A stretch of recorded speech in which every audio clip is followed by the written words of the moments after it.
Бауырлар, Пайғамбар саллаллаху алейхи вассаламның керемет сөзі бар екен. 1000 дирхамнан 10 дирхам озып кетті дейді. Сахабалар қалай деп сұрағанда, бір адамда 10.000 дирхам бар еді, ол 1000-ын берді дейді. 10-нан бірін. 9 бөлігін өзіне алып қалды дейді.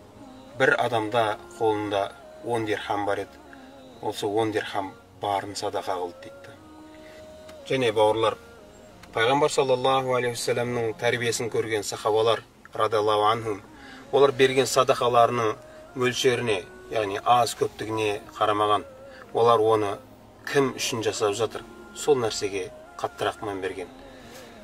Аз да болса Алла тағаланың разылығын табуға жеткізетін садақалар бар.